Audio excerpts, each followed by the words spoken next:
We're going to start at quarterback. Whose salary are you digging this week, Geoff?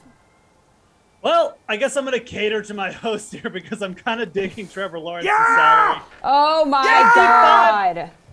Anytime a quarterback is 5,500 against the Seattle Seahawks right now, you should probably consider playing him. It's the team that's allowed the fourth most passing yards against so far. Realistically, even in a low-volume passing game last night, they made Jameis Winston look pretty good. Jameis also almost ran for a couple touchdowns. That could have been a lot bigger night, but all things considered, in a 13-point game, he still pushed for over 16 DraftKings points.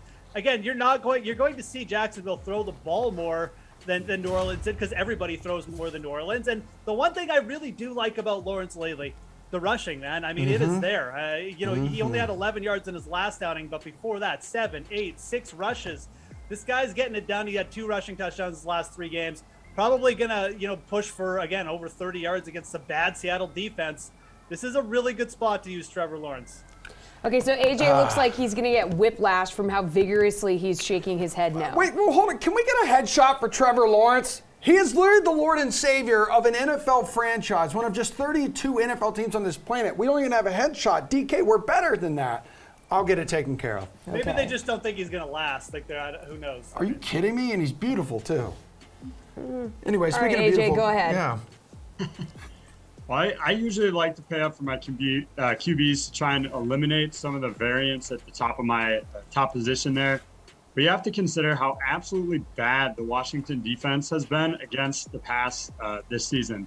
League highs in both TDs and yards allowed, including 5 catches of 40-plus yards. All that to say, I'm going to consider paying down and going with Teddy Bridgewater at 5,400 here. Look, if you take that Baltimore game out of the equation, he's actually having a relatively decent season. 5 games with 2 or more TDs, 4 games of 250-plus yards. Like, Teddy Bridgewater's numbers aren't terrible, and Washington is just the prime matchup, I think, weekly at this point for QBs. And at 5,400, I think you absolutely have to look Bridgewater's direction. All right, Pearce, what are we thinking? Hey, Bridgewater, Trevor Lawrence. That tells you everything you need to know about this position and this slate in general. It's pretty ugly.